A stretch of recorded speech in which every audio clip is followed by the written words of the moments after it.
ഈ അനുഗ്രഹീതമായ സഭാരാധനയിൽ വീണ്ടും നിങ്ങളോട് ചേർന്ന കർത്താവിനെ സ്തുതിക്കുവാൻ, മഹത്വപ്പെടുത്തുവാൻ, ദൈവവചനത്തിൻ്റെ സാക്ഷിയായിട്ട് നിൽക്കുവാൻ കർത്താവ് നൽകിയ നല്ല അവസരത്തിനായിട്ട് ഞാൻ ദൈവത്തെ സ്തുതിക്കുകയും കർത്താവിനെ മഹത്വപ്പെടുത്തുകയും ചെയ്യുന്നു. കർത്താവിൻ്റെ ദാസൻ പ്രിയ ജോസ് ജോർജുമായിട്ടും ഇങ്ങനെ കർത്താവ് നൽകിയ അനുഗ്രഹീതമായ ദിവസത്തിനായി ദൈവത്തിനെല്ലാം മഹത്വം അർപ്പിക്കുന്നു. കർത്താവ് നമ്മളെ ഒരുമിച്ച് സഹായിക്കട്ടെ. വേഗത്തിൽ ഒരു ദൈവവചന ചിന്തയിലേക്ക് പ്രവേശിക്കുന്നു. വളരെ പരിചയമുള്ള ഒരു വാക്യമാണ്. ഫിലിപ്പിയ ലേഖനം 4-ാം അധ്യായം അതിൻ്റെ 4 മുതൽ 6 വരെയുള്ള വാക്യങ്ങളിലേക്ക് നിങ്ങളുടെ ശ്രദ്ധയെ ക്ഷണിക്കുന്നു. Philippians chapter 4 verses 4 to 6.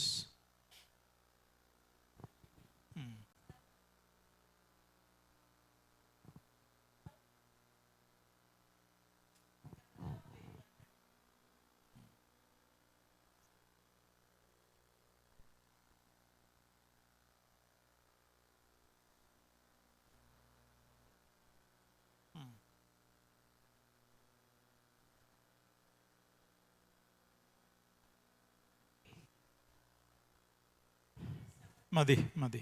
Thank you. വളരെ അടുപ്പമുള്ളതും വളരെ ആത്മബന്ധമുള്ളതുമായ ഒരു വാക്യമാണ് ഇന്ന് രാവിലെ നമ്മൾ വായിച്ചു കേട്ടത്. ഞാൻ ഈ രാവിലെ ദൈവവചനം നിങ്ങളുമായി പങ്കുവയ്ക്കുവാൻ ആഗ്രഹിക്കുന്നത് അതിൻ്റെ 6-ാമത്തെ വാക്യത്തിൽ നിന്നുകൊണ്ടാണ്. ഇങ്ങനെയാണ് ആ വാക്യം വായിക്കുന്നത്: ഒന്നിനെക്കുറിച്ചും വിചാരപ്പെടരുത്. ഞാൻ എല്ലായ്പ്പോഴും പറയാറുള്ളൊരു കാര്യമാണ്, ഈ വാക്യം ഞാൻ വായിക്കുമ്പം അല്ലെങ്കിൽ ഞാൻ അതിനേക്കാൾ ഉപരി പ്രസംഗിക്കുമ്പോൾ എൻ്റെ ഉള്ളിൽ ഞാൻ ആദ്യം തന്നെ ഒന്ന് ചിരിക്കാറുണ്ട്. കാരണം പറയുന്നത് ശരിയാണോ എന്നൊരു തോന്നൽ നമ്മുടെ മനസ്സിൽ കടന്നു പോകും. വിചാരമില്ലാത്ത ഒരു മനുഷ്യർ പോലും ഇല്ല. സകല മനുഷ്യരും വിചാരപ്പെട്ടും ഭാരപ്പെട്ടും മനസ്സ് കലങ്ങിയും ആകുലപ്പെട്ടൊക്കെയാണ് ജീവിക്കുന്നത്. അതുപോട്ടെ, ഈ രാവിലെ ഈ ആരാധനയിൽ നിങ്ങൾ ഇരിക്കുമ്പോഴും 100 വിചാരങ്ങൾ നിങ്ങളുടെ മനസ്സിലുണ്ട്. പക്ഷേ അപ്പോസ്തലൻ വളരെ ഗൗരവമായിട്ട് ഫിലിപ്പിയിലുള്ള വിശുദ്ധന്മാരെ ഓർപ്പിക്കുകയാണ്, നിങ്ങൾ ഒന്നിനെക്കുറിച്ചും വിചാരപ്പെടരുത്. സ്തോത്രം. നമ്മൾ നമ്മളിലേക്ക് നോക്കിയാലും, നമ്മൾ പുറത്തേക്ക് നോക്കിയാലും, നമ്മുടെ മക്കളിലേക്ക് നോക്കിയാലും, നമ്മുടെ സഭയിലേക്ക് നോക്കിയാലും, നമ്മുടെ സമൂഹത്തിലേക്ക് നോക്കിയാൽ എല്ലാം വിചാരപ്പെടേണ്ട ഒത്തിരി കാര്യങ്ങൾ നമുക്ക് ചുറ്റുമുണ്ട്. പക്ഷേ ദൈവത്തിൻ്റെ വചനം ഇന്ന് രാവിലെ നമ്മളോട് ഇടപെടുന്നത്, വീണ്ടും ഞാൻ പറയുന്നു, നിങ്ങൾ ഒന്നിനെക്കുറിച്ചും വിചാരപ്പെടരുത്. ഞാനിത് പ്രസംഗിക്കുമ്പോൾ ഞാൻ ഭയങ്കര വിചാരത്തിലാണ് നിൽക്കുന്നത്. ഞാനിപ്പോൾ എന്നോട് തന്നെ പല ദിവസമായിട്ട് ചോദിക്കുക, എന്തിനാ അമേരിക്കയ്ക്ക് വന്നതെന്ന് ഞാൻ എന്നോട് ചോദിക്കുക. അപ്പം ചോദ്യങ്ങൾ നമ്മുടെ മനസ്സിൻ്റെ ഉള്ളിൽ വരും. പക്ഷേ വചനത്തിന് മാറ്റമില്ലാത്തത് കൊണ്ടും വചനത്തിന് ജീവനുള്ളത് കൊണ്ടും വചനം നമ്മെ ഉറപ്പിക്കുകയും ധൈര്യപ്പെടുത്തുകയും ചെയ്യുന്നത് കൊണ്ട് ഞാൻ വളരെ കൃത്യമായി നിങ്ങളോട് പറയുന്നു, ഒന്നിനെക്കുറിച്ച് നമ്മൾ വിചാരപ്പെടരുത്. എബ്രായ ലേഖനത്തിൽ 12-ാം അധ്യായത്തിൽ നാം ഇങ്ങനെയാണ് വായിക്കുന്നത്: സാക്ഷികളുടെ ഒരു വലിയ സമൂഹം നമുക്ക് ചുറ്റുമുണ്ട്. അതുകൊണ്ട് സകല ഭാരവും മുറുകെ പറ്റുന്ന പാപവും. ആ വാക്യത്തിൻ്റെ ശരിയായ പരിഭാഷയിൽ വായിക്കുന്നത്, ഭാരം നമ്മളിൽ കൂടിയാൽ അത് പാപമായിട്ട് മാറുകയാണ്. ഒന്നുകൂടെ പറഞ്ഞാൽ, ഓരോ ദിവസവും ആകുലപ്പെട്ട് വിചാരപ്പെട്ട് നമ്മൾ മനം കലങ്ങുന്നു എന്ന് പറയുമ്പോൾ ഒരു വിധത്തിൽ അല്ലെങ്കിൽ മറ്റൊരു വിധത്തിൽ അത് പാപമായിട്ട് നമ്മുടെ ഉള്ളിൽ കണക്കാക്കപ്പെടുകയാണ്. ഞാൻ വേഗത്തിൽ ഈ വാക്യത്തിൻ്റെ ചില ചിന്തകൾ മാത്രം പറഞ്ഞ് കൃത്യസമയത്തിൻ്റെ വാക്കുകളെ ഞാൻ അവസാനിപ്പിക്കും. ദൈവത്തിന് സ്തോത്രം. അപ്പോസ്തലനായ പൗലോസ് തൻ്റെ 2-ാം മിഷണറി യാത്രയിൽ സഞ്ചരിച്ചു വന്നപ്പോൾ താൻ ഫിലിപ്പിയ പട്ടണത്തിലെത്തി. വളരെ മനോഹരമായ, വളരെ വെൽ പ്ലാൻഡ് ആയിട്ട് നിർമ്മിച്ച ഒരു ഹൈടെക് സിറ്റി ആയിരുന്നു ഫിലിപ്പിയ പട്ടണം. പൗലോസ് അവിടെ വരുമ്പോൾ പൗലോസിൻ്റെ ഒന്നാമത്തെ ചിന്ത അല്ലെങ്കിൽ തൻ്റെ ഉള്ളിലെ ആഗ്രഹം എന്തായിരുന്നു ചോദിച്ചാൽ, ഈ പട്ടണത്തിൽ ദൈവത്തെ ആരാധിക്കുന്ന ഒരു കൂട്ടമുണ്ടോ, അവരുടെ കൂടെ ദൈവത്തെ ആരാധിക്കണമെന്ന ആഗ്രഹത്തോടെ പൗലോസ് ഫിലിപ്പിയ പട്ടണം മുഴുവൻ അന്വേഷിക്കുമ്പോൾ അവിടെ ജീവനുള്ള ദൈവത്തെ ആരാധിക്കുന്നവരുടെ ഒരു കൂട്ടം അവിടെ ഇല്ലായിരുന്നു. അടുത്ത പൗലോസിന്റെ ചിന്തയും നോട്ടവും വേറൊരു തലത്തിലായി. അതാ ഫിലിപ്പിയ പട്ടണത്തിലെ യഹൂദന്മാര് കൂടി ആരാധിക്കുന്ന വല്ല സിനഗോഗുമുണ്ടോ? യേശുവും ശിഷ്യന്മാരും പല സ്ഥലങ്ങളിലും പോയപ്പോൾ അവൻ ഉപദേശിച്ചതും പ്രസംഗിച്ചതും ഒക്കെ സിനഗോഗിലാ. അപ്പൊ പൗലോസിന്റെ രണ്ടാമത്തെ നോട്ടം, അന്വേഷണം ഒരു സിനഗോഗിലേക്കായിരുന്നു. പക്ഷെ പൗലോസിന്റെ അന്വേഷണത്തിൽ പൗലോസ് നിരാശനായി. കാരണം ഫിലിപ്പിയ പട്ടണത്തിൽ യഹൂദന്മാർ ദൈവത്തെ ആരാധിക്കുന്ന ഒരു സിനഗോഗും ഇല്ലായിരുന്നു. കാരണം മറ്റൊന്നുമല്ല, ഒരു സിനഗോഗ് ഒരു പട്ടണത്തിൽ ഉണ്ടാകണമെങ്കിൽ പുരുഷന്മാരായി ദൈവത്തെ ആരാധിക്കുന്ന 10 യഹൂദനുണ്ടായിരിക്കണം. 500 യഹൂദ സ്ത്രീകൾ ഉണ്ടായിരുന്നാലും ഒരു സിനഗോഗ് ഉണ്ടാക്കത്തില്ല. ഒരു 10 പുരുഷന്മാരായ യഹൂദന്മാരുണ്ടെങ്കിൽ മാത്രമേ ഒരു സിനഗോഗ് ആ പട്ടണത്തിൽ ഉണ്ടായിരിക്കുള്ളൂ. അർത്ഥാൽ ആ പട്ടണത്തിൽ യഹൂദന്മാർ ദൈവത്തെ ആരാധിക്കുന്ന ഒരു സിനഗോഗ് ഇല്ലായിരുന്നു. 10 പുരുഷന്മാരില്ലായിരുന്നു ദൈവത്തെ ആരാധിക്കുന്നവരായിട്ട്. കാരണം യഹൂദ മതത്തിൽ സ്ത്രീകൾ അടിച്ചമർത്തപ്പെട്ടവരായിരുന്നു, പുരുഷന്മാർക്കായിരുന്നു മേധാവിത്വം. പല ലേഖനങ്ങളും അല്ലെങ്കിൽ പല ദൈവവചന ഭാഗങ്ങളും വായിക്കുമ്പോൾ കൃത്യമായി അതിനെക്കുറിച്ച് രേഖപ്പെടുത്തിയിട്ടുണ്ട്. സ്തോത്രം. ഈ മോശ പ്രമാണമൊക്കെ എഴുതി, പുറപ്പാട് പുസ്തകമൊക്കെ എഴുതി വരുമ്പോൾ ഇങ്ങനെയാ പറയുന്നത്, ഞങ്ങൾ പുരുഷന്മാർ 6 ലക്ഷം ഉണ്ടായിരുന്നു. 40 ലക്ഷത്തിലധികം ആളുകൾ മിസ്രൈമിൽ നിന്ന് പുറപ്പെട്ടെന്നും അവരാ മിസ്രൈമിൽ നിന്ന് കനാനിലേക്ക് പോയതെന്നൊക്കെ പറയുമ്പോൾ മോശ എഴുതുമ്പോൾ പറഞ്ഞു, ഞങ്ങൾ എത്ര പുരുഷന്മാരുണ്ടായിരുന്നു? 6 ലക്ഷം പുരുഷന്മാരുണ്ടായിരുന്നു. സ്ത്രീകളുടെ ഒരു കണക്കും മോശയും എന്ത് ചെയ്തില്ല, എഴുതിയില്ല. യേശു 5 അപ്പവും 2 മീനും കൊണ്ട് 5000 പേരെ പോഷിപ്പിച്ചു എന്ന് പറയുമ്പോൾ അവിടെയും പറയുന്ന കണക്കിൽ പുരുഷന്മാർ മാത്രമേ ഉള്ളൂ, സ്ത്രീകളും കുഞ്ഞുങ്ങളും അതിനകത്ത് ഉൾപ്പെടുത്തിയിട്ടില്ല. എന്ന് പറഞ്ഞാൽ ഇതിൻ്റെ 3 or 4 ഇരട്ടി ആളുകൾ അവിടെ ഉണ്ടായിരുന്നു. കണക്ക് പറഞ്ഞപ്പോൾ പുരുഷന്മാരുടെ കണക്ക് മാത്രമേ പറഞ്ഞുള്ളൂ. ഞാൻ ആ ഭാഗം പറഞ്ഞു എന്ന് മാത്രമേ ഉള്ളൂ. അപ്പോൾ ഒരു യഹൂദന്മാരുടെ സിനഗോഗും അവിടെ ഇല്ലായിരുന്നു. ഇങ്ങനെ പുഴവക്കത്തൂടെ പൗലോസ് നടക്കുമ്പോൾ നാം വായിക്കുന്നത് ഇങ്ങനെയാണ്. അപ്പോസ്തലപ്രവൃത്തി പുസ്തകം 16-ാം അധ്യായത്തിലാണ്, നിങ്ങൾ ഇപ്പോൾ വായിക്കേണ്ട. രക്താംബരം വിൽക്കുന്ന ലുദിയ എന്ന ഒരു സ്ത്രീ കുറച്ച് സ്ത്രീകളുമായിട്ട് ഒരുമിച്ച് പുഴവക്കത്തിരിക്കുന്നു. പൗലോസ് ആത്മനിയോഗത്തോടെ പൗലോസ് പോയി അവരോട് കർത്താവിനെ കുറിച്ച് പറഞ്ഞു. ദൈവത്തിന്റെ പദ്ധതിയായിരുന്നത് കൊണ്ട് ലുദിയായുടെ ഹൃദയത്തെ ദൈവം തുറന്നു. ഒറ്റ വാക്കിൽ പറയാം, ഫിലിപ്പിയ സഭയുടെ അടിസ്ഥാനം പുഴവക്കത്തായിട്ടത് ഒന്നാമത്തെ വിശ്വാസിയായിട്ട് ലുദിയായെ ദൈവം എഴുന്നേൽപ്പിച്ചു. അവളായിരുന്നു ഫിലിപ്പിയ സഭയിലെ ഒന്നാമത്തെ വിശ്വാസി.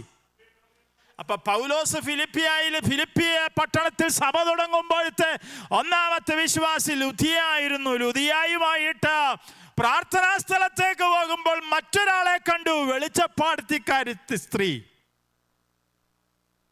അവളുടെ സംഭവം നമുക്കറിയാം. അവൾ യജമാനന്മാർക്ക് ലാഭമുണ്ടാക്കുന്നവളായിരുന്നു. പൗലോസ് ഒറ്റ കാര്യം ചെയ്തു, അവളിൽ വ്യാപരിച്ച ദുരാത്മാവിനെ ശാസിച്ചു. അവൾ സ്വതന്ത്രയായി തീർന്നു. ഫിലിപ്പിയ സഭയുടെ രണ്ടാമത്തെ വിശ്വാസിയെയും കിട്ടി. മറ്റാരുമല്ലായിരുന്നു, വെളിച്ചപ്പാടത്തിക്കാരിയായി നടന്ന ഒരു സ്ത്രീ.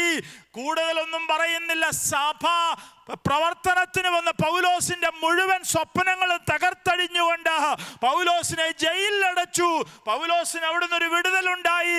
ഒറ്റ വാക്കിൽ പറയാം, അധികം ദിവസം ഫിലിപ്പിയ പട്ടണത്തിൽ തുടരുവാൻ കഴിഞ്ഞില്ല. ജയിലിൽ കിടന്നും പൗലോസും ശീലാസും ദൈവത്തെ ആരാധിച്ചു.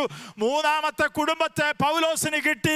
അത് മറ്റാരുമല്ലായിരുന്നു, ഒരു കാരാഗ്രഹ പ്രമാണിയും കുടുംബവും. എന്ന് പറഞ്ഞാൽ പ്രതികൂലത്തിന്റെ നടുവിൽ കൂടെയാണെങ്കിലും സ്വപ്നങ്ങളൊക്കെ തകരുന്നത് പോലെ തോന്നിയെങ്കിലും ദൈവസഭയെ പണിയാൻ ദൈവം ആഗ്രഹിച്ചിട്ടുണ്ടായിരുന്നത് കൊണ്ട് ഫിലിപ്പിയ പട്ടണത്തിൽ ദൈവത്തിന്റെ വേല തടക്കുവാൻ ഇടയായി.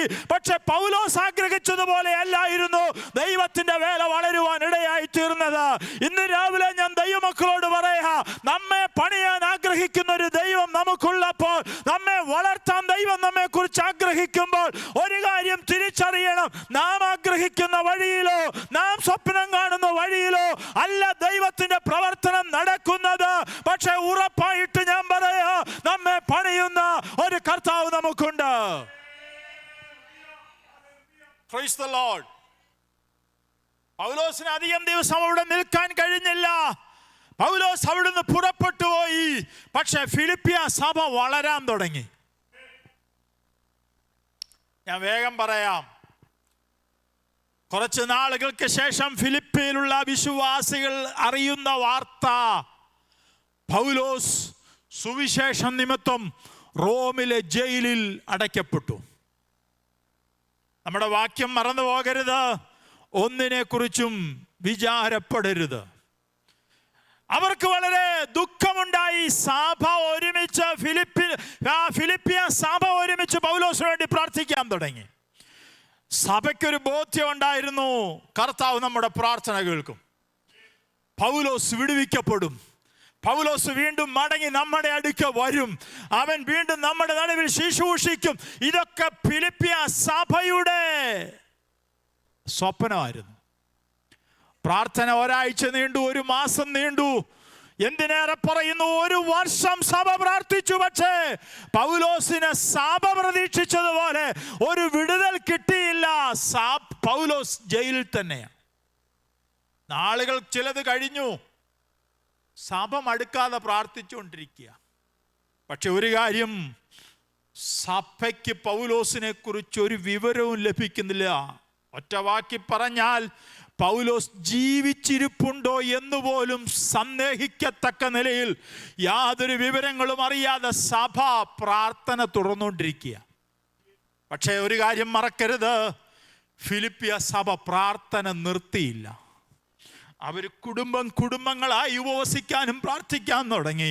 വൈകുന്നേരം വീട്ടിൽ അത്താഴം വിളമ്പുമ്പോൾ, ഭർത്താവും മക്കളും അത്താഴം കഴിക്കാനിരിക്കുമ്പോൾ, ഭാര്യയുടെ പാത്രം കാണാതിരിക്കുമ്പോൾ ഭർത്താവ് ചോദിക്കും, നിനക്ക് ആഹാരമില്ല? ഇല്ല, ഞാൻ ഇന്ന് രാത്രി ആഹാരം കഴിക്കുന്നില്ല. കാരണം ഞാൻ ഇന്ന് രാത്രി പൗലോസിന് വേണ്ടി ഉപവസിക്കുന്ന എൻ്റെ ദിവസമാ. മാറി മാറി ആളുകൾ ഉപവസിച്ചു പ്രാർത്ഥിച്ചു. പക്ഷേ നാളുകൾ പിന്നെയും കുറച്ച് കഴിഞ്ഞിട്ടും ഇവരുടെ പ്രാർത്ഥനയ്ക്ക് മറുപടി ലഭിക്കാതിരുന്നപ്പോൾ പലരും വിശ്വാസത്തിൽ ക്ഷീണിക്കാൻ തുടങ്ങി. പലരുടെ ഉള്ളിൻ്റെ ഉള്ളിലൊരു ചോദ്യം, കർത്താവിന് വേണ്ടി ഇത്രയും ശക്തമായിട്ട് നിന്ന, കർത്താവിന് വേണ്ടി ഇത്രയും പ്രയോജനപ്പെട്ട, സകലതും ചപ്പെന്നും ചവറെന്നും വെച്ച ലാഭമായിരുന്നതൊക്കെ ഛേദമെന്നെണ്ണിയ ഒരു ഭക്തന് വേണ്ടി സഭ പ്രാർത്ഥിച്ചിട്ട് അവനെ വിടുവിക്കാൻ സ്വർഗത്തിന് തോന്നിയില്ലെങ്കിൽ, സാധാരണക്കാരായ നമുക്ക് നാളെ ഒരു പ്രതിസന്ധി വന്നാൽ ഈ ദൈവം വിടുവിക്കുമോ ഇല്ലയോ എന്നൊരു സന്ദേഹം പലരുടെയും ഉള്ളിൽ വന്ന് പലരും വിശ്വാസത്തിൽ ക്ഷീണിക്കാൻ തുടങ്ങി. ഇന്ന് രാവിലെ ഞാൻ നിങ്ങളോട് പറയാം, പ്രാർത്ഥനയുടെ മറുപടി പ്രതീക്ഷിച്ചതുപോലെ വരാതിരിക്കുമ്പോൾ വിശ്വാസത്തിൽ നമ്മൾ ക്ഷീണിക്കാൻ സാധ്യതയുണ്ട്. പക്ഷെ പൗലോസ് നമ്മെ ഓർപ്പിച്ചുണർത്തുകയാണ്, ഒന്നിനെ കുറിച്ചും നിങ്ങൾ വിചാരപ്പെടരുത്. എല്ലാറ്റിലും പ്രാർത്ഥനയാലും അപേക്ഷയാലും നിങ്ങളുടെ ആവശ്യങ്ങൾ സ്തോത്രത്തോടെ ദൈവത്തോട് അറിയിച്ചോ. അടുത്ത വാക്യമാണെന്നാൽ, സകല ബുദ്ധിയെയും കവിയുന്ന ഒരു ദൈവത്തിന്റെ സമാധാനം നിങ്ങളുടെ ഹൃദയങ്ങളെയും നിലവുകളെയും കൊണ്ട് നിറപ്പാൻ ശക്തനായ ദൈവമാ. രക്തത്താൽ ജയം. ഇന്ന് രാവിലെ ഞാൻ പറയട്ടെ, പ്രാർത്ഥനയുടെ മറുപടി വന്നില്ലെങ്കിലും ഒരു കാര്യം ഇന്ന് രാവിലെ ഉറപ്പാണ്, നമ്മുടെ ഹൃദയത്തെ നിറയ്ക്കുന്ന ഒരു ദൈവത്തിന്റെ സമാധാനം അവൻ വാഗ്ദത്തം ചെയ്തിട്ടുണ്ട്. Praise the Lord. ഞാൻ പറഞ്ഞല്ലോ, പലരുടെ ഉള്ളിൽ സംശയം വളരാൻ തുടങ്ങി. ഇത്രയും ശക്തനായ ഒരു മനുഷ്യന് വേണ്ടി സഭ മുഴുവൻ പ്രാർത്ഥിച്ചിട്ട് കർത്താവ് മൗനമായിരിക്കുന്നെങ്കിൽ, നാളെ നമ്മളൊരു പ്രതിസന്ധിയിൽ അകപ്പെടുമ്പോൾ ഈ കർത്താവ് നമുക്ക് വേണ്ടി പ്രവർത്തിക്കുമോ ഇല്ലയോ? പലരും ക്ഷീണിച്ചു പോകാൻ തുടങ്ങി. ഒരു കാര്യം പറയാം, സഭയിലെ മൂപ്പന്മാരുടെ ചെവിയിലും ഇതെത്തി. പലരും വിശ്വാസത്തിൽ ക്ഷീണിക്കാൻ തുടങ്ങി, പലരും വിശ്വാസത്തിൽ തകർന്നു പോകാൻ തുടങ്ങി. മൂപ്പന്മാരൊരു കാര്യം തീരുമാനിച്ചിനി, രണ്ടിലൊന്നറിഞ്ഞേ മതിയാകത്തുള്ളൂ. അവരുടെ ഒരു ഇളയ മൂപ്പനായ എപ്പഫ്രാദിത്തോസിനെ സഭ അല്പം സ്തോത്ര കാഴ്ചയൊക്കെ പിരിച്ച് അവൻ്റെ പക്കൽ ഏൽപ്പിച്ച് എപ്പഫ്രാദിത്തോസിനെ റോമിലേക്ക് അയക്കുകയാണ്. നീ റോമിൽ പോയി പൗലോസിൻ്റെ വിവരം അന്വേഷിക്കണം. ഒരു കാര്യം, അവൻ ജീവിച്ചിരിപ്പുണ്ടോ അതോ മരിച്ചോ, ഇത് രണ്ടിലൊന്നറിഞ്ഞാൽ മതി. മടങ്ങി വന്ന് വിവരം പറയണം. അടുത്ത ഞായറാഴ്ച സഭായോഗത്തിൽ ഇത് പ്രസ്താവിക്കണം. ഒന്നീ പൗലോസ് ജീവിച്ചിരിപ്പുണ്ട്, അല്ലെങ്കിൽ പൗലോസ് മരിച്ചുപോയി. റോമിൽ ചെന്ന് പൗലോസിനെ കുറിച്ചൊക്കെ അന്വേഷിച്ചു, പക്ഷേ ഒരു വിവരവും ആൾക്കും ലഭിക്കുന്നില്ല. അവസാനം ജയിലിൻ്റെ രജിസ്റ്റർ പരിശോധിക്കുമ്പോൾ ഒരു കാര്യം മനസ്സിലായി, ഈ ജയിലിനകത്ത് പൗലോസ് ഉണ്ട്, പക്ഷേ പൗലോസിൻ്റെ ബാക്കി വിവരങ്ങളൊന്നും ആർക്കും അറിയത്തില്ല. ആകാംക്ഷയോടെ എപ്പഫ്രാദിത്തോസ് പൗലോസിനെ കാത്തിരിക്കുകയാണ്. അദ്ദേഹം നോക്കുമ്പോൾ ഒരു പഴയ തുണിക്കെട്ട് ഉരുട്ടിക്കൊണ്ട് വരുന്നത് പോലെ എന്തോ ഒരു സാധനം ഉരുട്ടിക്കൊണ്ട് വരിക. എപ്പഫ്രാദിത്തോസ് വിചാരിച്ചു ഇതേതോ തുണിക്കെട്ടൊരു ഭാണ്ഡം വലിച്ചുകൊണ്ട് വരികയാണ്. പക്ഷെ അടുത്ത് വന്ന് കൊണ്ട് കഴിഞ്ഞപ്പോഴാണ് അറിയുന്നത് ഇത് തുണിയുടെ ഭാണ്ഡക്കെട്ടൊന്നുമല്ല. സഭ ആർക്ക് വേണ്ടി പ്രാർത്ഥിച്ചോ, താൻ ആരെ അന്വേഷിച്ചു വന്നോ, ആ പൗലോസാ ഇരിക്കുന്നത്. ചരിത്രം പറയുന്ന എപ്പഫ്രാദിത്തോസിൻ്റെ മനസ്സ് വല്ലാതെ ഭാരപ്പെട്ടു. അവൻ വിചാരിച്ചു, ഞാൻ പൗലോസിനെ കാണാൻ ഇവിടെ വരേണ്ട ആവശ്യമില്ലായിരുന്നു. അത്രത്തോളം ഹൃദയനുറുക്കത്തോടെ അവൻ കാര്യങ്ങളൊക്കെ സംസാരിച്ചു. കാരണം ഞാൻ പറയാം പ്രിയമുള്ളവരെ, അന്നത്തെ യൂറോപ്പിലെ തണുപ്പെന്ന് പറയുന്ന -4 ഡിഗ്രിയിൽ താഴെയാ. പുതയ്ക്കാൻ സ്വന്തമായിട്ടൊരു പുതപ്പ് പോലും ഇല്ലാതെ ആ ജയിലിൽ താൻ കാലങ്ങളായിട്ട് കഴിച്ചു കൂട്ടുകയാ. അതുകൊണ്ടാണ് താൻ എഴുതി അയക്കുന്നത്, അടുത്ത ശീതകാലത്തിന് മുമ്പേ നീ വരണം, വരുമ്പോൾ ഒരു കാര്യം ചെയ്യണം, എൻ്റെ പുതപ്പ് കൂടെ നീ കൊണ്ടുവരണം. കാരണം അടുത്തൊരു തണുപ്പ് കാലം കൂടെ സഹിക്കാൻ എനിക്ക് കഴിയുമോ എന്നറിയത്തില്ല. പക്ഷെ നിർഭാഗ്യവശാൽ അതും കൊണ്ട് വരുന്നതിന് മുമ്പേ പൗലോസ് ഇവിടം വിട്ട് കടന്നുപോയി. ഞാൻ പറഞ്ഞതിൻ്റെ താല്പര്യം, പ്രതിസന്ധിയുടെ നടുവിൽ ആ ഭക്തൻ ഇരിക്കുകയാ. ഫിലിപ്പിയ സഭയെ കുറിച്ചുള്ള വിവരമൊക്കെ പറഞ്ഞു. എപ്പഫ്രാദിത്തോസിനെ പൗലോസുമായി സംസാരിക്കാനുള്ള സമയം കഴിഞ്ഞ എപ്പഫ്രാദിത്തോസ് മടങ്ങിപ്പോയി. പക്ഷേ പൗലോസിൻ്റെ ചിന്ത ഫിലിപ്പിയ സഭയെക്കുറിച്ച് തൻ്റെ ഉള്ളിൽ കത്താൻ തുടങ്ങി. പൗലോസിന് മനസ്സിലായി, എപ്പഫ്രാദിത്തോസ് അവിടെ ചെന്ന് എൻ്റെ ഈ വിവരങ്ങൾ പറയും, സഭ പിന്നെയും വിശ്വാസത്തിൽ എന്ത് ചെയ്യും, ക്ഷീണിക്കും. കാരണം പൗലോസിനൊരു വിടുതലില്ലല്ലോ എന്നോർക്കുമ്പോൾ അവർ വീണ്ടും നിരാശപ്പെടുമെന്നുള്ള ആ ചിന്ത അവൻ്റെ മനസ്സിനകത്ത് വന്നപ്പോൾ താൻ വേഗം തൻ്റെ തൂലികയെടുത്ത് ഫിലിപ്പിയ സഭയെ ഉറപ്പിക്കാൻ, ക്ഷീണിച്ചു പോകരുത്, നിങ്ങൾ മടുത്തു പോകരുത്, നിങ്ങൾ തളർന്നു പോകരുത് എന്ന് പറഞ്ഞ് അവരെ ധൈര്യപ്പെടുത്തി എഴുതുന്ന ലേഖനത്തിൻ്റെ ഏറ്റവും പ്രധാനപ്പെട്ട വാക്കുകളാ ഇന്ന് രാവിലെ നമ്മുടെ ചിന്തയ്ക്ക് ആധാരമായി വായിച്ചത്. പൗലോസ് എഴുതി തുടങ്ങുകയാ, ഒന്നിനെ കുറിച്ചും നിങ്ങൾ എന്ത് ചെയ്യരുത്, വിചാരപ്പെടരുത്. ഒന്നുകൂടെ താൻ പറയുകയാ, കർത്താവിൽ എപ്പോഴും സന്തോഷിപ്പീൻ എന്ന് ഞാൻ പിന്നെയും നിങ്ങളോട് പറയുന്നു. സ്തോത്രം. Praise the Lord. നിങ്ങൾ ഫിലിപ്പിയ ലേഖനം വായിച്ചു നോക്കണം. 17 പ്രാവശ്യം പൗലോസ് സന്തോഷിപ്പീൻ എന്ന പദമോ അതിനോട് തത്തുല്യമായ പദമോ ഈ ഒരൊറ്റ ലേഖനത്തിൽ എഴുതി വിട്ടു.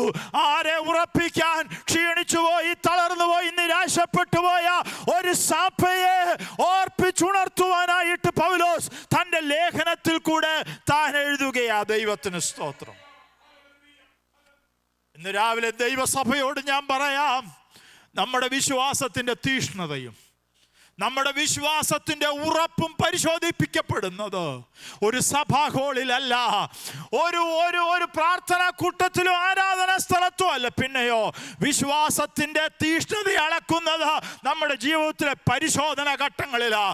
പ്രാർത്ഥന ദൈവം കേൾക്കാതിരിക്കുമ്പോൾ, മറുപടി ലഭിക്കാതിരിക്കുമ്പോൾ, വഴികൾ തുറക്കാതിരിക്കുമ്പോൾ, നന്മയുടെ വഴികൾ കാണാതിരിക്കുമ്പോൾ, ഇന്ന് രാവിലെ ഞാൻ പറയട്ടെ, പൗലോസ് പറയുകയാ, നിങ്ങൾ ഒന്നിനെ കുറിച്ചും വിചാരപ്പെടരുത്. പൗലോസ് പറയുക എന്താ? നിങ്ങൾ എന്ത് ചെയ്യണം? സന്തോഷിക്കണം. നിങ്ങൾ സന്തോഷിക്കണം. Praise the Lord. ഒരു ഭക്തനെ കുറിച്ച് കരഞ്ഞുകൊണ്ട് വിലപിച്ചുകൊണ്ടിരിക്കുന്ന സഭയോട് പറയുക, നിങ്ങൾ എന്ത് ചെയ്തോണം? സന്തോഷിച്ചോണം. ഇതിനകത്തുനിന്ന് പുറത്തു വരുമോ ഇല്ലയോ എന്ന് തനിക്കറിഞ്ഞുകൂടാ. എനിക്കൊരു വിമോചനമുണ്ടോ ഇല്ലയോ എന്ന് തനിക്കറിഞ്ഞുകൂടാ. അടുത്തൊരു സീസൺ തണുപ്പ് ഞാൻ സഹിക്കുമോ കാണുമോ ഇല്ലയോ എന്നൊന്നും തനിക്കറിഞ്ഞുകൂടാ. ആ ഒരവസ്ഥയിൽ ഇരിക്കുന്നവൻ താൻ മുഖാന്തരം ഉടലെടുത്ത ദൈവസഭയോട് പറയുക, നിങ്ങൾ എന്ത് ചെയ്യരുത്, വിചാരപ്പെടരുത്, നിങ്ങൾ ദുഃഖിക്കരുത്, നിങ്ങൾ സങ്കടപ്പെടരുത്, നിങ്ങൾ എന്ത് ചെയ്യരുത്, നിങ്ങൾ കർത്താവിൽ സന്തോഷിച്ചോണം. കാരണം സകല ബുദ്ധിയെയും കവിയുന്ന ഒരു ദൈവത്തിന്റെ സമാധാനമുണ്ട്. അത് നിങ്ങളുടെ ഹൃദയങ്ങളിൽ പകരാൻ ശക്തനായ ഒരുത്തനുണ്ട്. Praise the Lord. ഇന്ന് രാവിലെ ഈ സഭയോട് കർത്താവിനെ ഏൽപ്പിച്ച ദൂത് ഞാൻ പറഞ്ഞ എൻ്റെ വാക്കുകളെ വേഗത്തിൽ അവസാനിപ്പിക്കാം. ഒന്നിനെക്കുറിച്ചും വിചാരപ്പെടരുത്. പരിശുദ്ധാത്മാവിന് ഇന്ന് രാവിലെ പറഞ്ഞതൊന്നും വേറെ ഒന്നും നിങ്ങൾ ഓർത്തില്ലെങ്കിലും ഈ ആഴ്ചയുടെ ദിവസങ്ങളിൽ അന്തരാത്മാവിനോട് പറഞ്ഞുകൊണ്ടിരിക്കണം, ഒന്നിനെക്കുറിച്ചും വിചാരപ്പെടരുത്, ഒന്നിനെക്കുറിച്ചും വിചാരപ്പെടരുത്, ഒന്നിനെക്കുറിച്ചും വിചാരപ്പെടരുത്. കർത്താവിൽ എപ്പോഴും സന്തോഷിപ്പിനെന്ന് ഞാൻ പിന്നെയും പറയുന്നു. കാരണം നമ്മുടെ കർത്താവ് വരുവാൻ അടുത്തിരിക്കുന്നു. അതുവരെയും ദൈവിക സമാധാനത്തിൽ ജീവിപ്പാൻ നമുക്കിടയായി തീരുന്ന ഒരവസ്ഥയിലേക്ക് ദൈവാത്മാവ് നമ്മളെ കൊണ്ടുപോകുവാൻ ഇടയാകട്ടെ. രക്തത്താല ജയം, രക്തത്താല ജയം, രക്തത്താല ജയം. ഇതുവരെ അനുഭവിക്കാത്തൊരു ദൈവിക സമാധാനത്തിന്റെ അളവ്, ഇതുവരെ അനുഭവിക്കാതിരിക്കുന്ന ഒരു ദൈവിക വിടുതലിന്റെ അളവ് നമ്മുടെ മേൽ വ്യാപരിപ്പാൻ ഇന്ന് രാവിലെ പ്രാർത്ഥിക്കാം. നമ്മുടെ കർത്താവ് വരുവാൻ അടുത്തിരിക്കുന്നു എന്നുള്ളതാ നമ്മുടെ പ്രത്യാശ. രക്തത്താല ജയം, രക്തത്താല ജയം, രക്തത്താല ജയം. എന്റെ വിടുതൽ അടുത്തിരിക്കുന്നു എന്നല്ല പൗലോസ് പറയുന്നത്. നിങ്ങളുടെ പ്രാർത്ഥനയുടെ മുഴുവൻ മറുപടികളും അടുത്തിരിക്കുന്നു എന്നല്ല പറയുന്നത്. നിങ്ങൾക്ക് വേണ്ടി ദൈവത്തിന്റെ വഴികൾ തുറക്കപ്പെടുവാൻ അടുത്തിരിക്കുന്നു എന്നും അല്ല പറയുന്നത്. ഒറ്റ കാര്യമേ പൗലോസിന് പറയാനുള്ളത്, എന്റെ വിടുതലല്ല കാര്യം, കർത്താവ് വരുവാൻ അടുത്തിരിക്കുന്നു. സഭ പൗലോസിന്റെ വിടുതൽ പ്രതീക്ഷിച്ചിരിക്കുമ്പോൾ ആ സഭയോട് പറയുക, നിങ്ങൾ എന്റെ വിടുതലല്ല പ്രതീക്ഷിക്കേണ്ടത്, നമ്മുടെ കർത്താവിന്റെ വരവാ പ്രതീക്ഷിക്കേണ്ടത്. Praise the Lord. AD 61 പൗലോസ് ഈ ഫിലിപ്പിയ ലേഖനം എഴുതുന്നത്. AD 56 പൗലോസ് കൊരിന്ത്യർക്ക് ലേഖനം എഴുതുന്നത്. സ്തോത്രം. അന്ന് താൻ ശരീരത്തിൽ ബലഹീനനായിരുന്നു. ശരീരത്തിൽ ഒരു വലിയ ശൂലം താൻ വഹിക്കുന്നുണ്ട്. അത് മാറിപ്പോകാൻ പ്രാർത്ഥിച്ചു. ദൈവം പ്രാർത്ഥന കേട്ടില്ല. പൗലോസിനോട് പറഞ്ഞു, പൗലോസേ, എൻ്റെ കൃപ നിനക്ക് മതി. ഇപ്പൊ പൗലോസ് ജീവിക്കുന്നത് എങ്ങനെയാണെന്നറിയാവോ? ആ കൃപയില. ശരീരത്തിൽ ഈ ശൂലം വഹിക്കുമ്പോഴും ഈ ജയിലിനകത്ത് കിടക്കുമ്പോഴും ഒരു വിടുതൽ നടക്കുമോ ഇല്ലയോ എന്ന് യാതൊരു പ്രതീക്ഷയില്ലാതിരിക്കുമ്പോഴും പറയുക, ഈ കൃപ എന്നെ ഇങ്ങനെ വ്യാപരിച്ചുകൊണ്ടിരിക്കുക. ആ കൃപയ്ക്കകത്ത് നിന്നുകൊണ്ട് പൗലോസ് പറയുന്നത്, നിങ്ങൾ ഒന്നിനെ കുറിച്ചും എന്ത് ചെയ്യരുത്, വിചാരപ്പെടരുത്. ദൈവത്തിന് സ്തോത്രം. പൗലോസ് പറയുക, ഒരു കാര്യം മനസ്സിലായി, ഇന്ന് ചിലപ്പോൾ ഞാൻ അനുഭവിക്കുന്ന ഈ രോഗത്തിൽ നിന്ന് ഒരു വിടുതൽ എനിക്ക് ലഭിച്ചേക്കാം. പക്ഷെ മറക്കരുത്, നാളെ മറ്റൊരു രോഗം വരും. ഇന്നത്തെ പ്രശ്നം മാറും, പക്ഷെ നാളെ വേറൊരു പ്രശ്നം വരും. പക്ഷെ ഉറപ്പ് ഞാൻ ദൈവസഭയോട് പറയുന്നു, പകരപ്പെട്ട ദൈവകൃപയുണ്ടല്ലോ, മാറി മാറി വരുന്ന പ്രതിസന്ധികളെ ജയിപ്പാനുള്ള ഒരു കൃപ ദൈവം നമ്മുടെ മേൽ പകർന്നിട്ടുള്ളത് കൊണ്ടാണ് പറയുന്നത്, നിങ്ങൾ ഒന്നിനെ കുറിച്ചും വിചാരപ്പെടരുത്. ഞാൻ പറഞ്ഞ AD 56 പൗലോസിനോട് കർത്താവ് പറഞ്ഞു, എൻ്റെ കൃപ നിനക്ക് മതി. അത് താൻ എഴുതി വെച്ചു.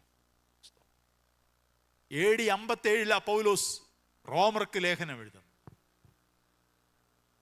റോമർക്ക് ലേഖനം എഴുതുമ്പോൾ പൗലോസ് ഇങ്ങനെയാ പറയുന്നത്, കഷ്ടത സഹിഷ്ണുത ഉളവാക്കുന്നു, സഹിഷ്ണുത സിദ്ധത ഉളവാക്കുന്നു, സിദ്ധത പ്രത്യാശ ഉളവാക്കുന്നു. എന്തൊരു വാക്കുകളാ പ്രിയമുള്ളവരെ. മാറാൻ, ജീവിതത്തിൽ ഒരു പ്രതിസന്ധി മാറാൻ പ്രാർത്ഥിച്ചവനോട് ദൈവം പറഞ്ഞു, ഇത് മാറുകയല്ല, പക്ഷെ നിന്റെ മേലെ ഞാൻ എന്ത് ചെയ്യാം, കൃപ പകരാം. കൃപ പകർന്നവൻ ഇപ്പൊ പറയുക, കഷ്ടത കൊണ്ട് ഞാൻ തീർന്നു പോകുമെന്നും, കഷ്ടത കൊണ്ട് ഞാൻ ഇല്ലാതായിത്തീരുമെന്നും, കഷ്ടത കൊണ്ട് ഞാൻ ഒരു വട്ടപൂജ്യമാകുമെന്നും അല്ല പറയുന്നത്.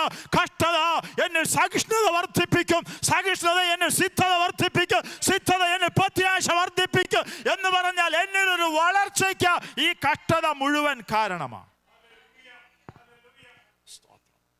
Praise the Lord. പൗലോസ് പറയുക 8-ാം അധ്യായത്തിൽ വരുമ്പോൾ റോമാലേഖനത്തിൽ ഞാൻ വായിപ്പിക്കുന്നില്ല, പറഞ്ഞ് അവസാനിപ്പിക്കാം.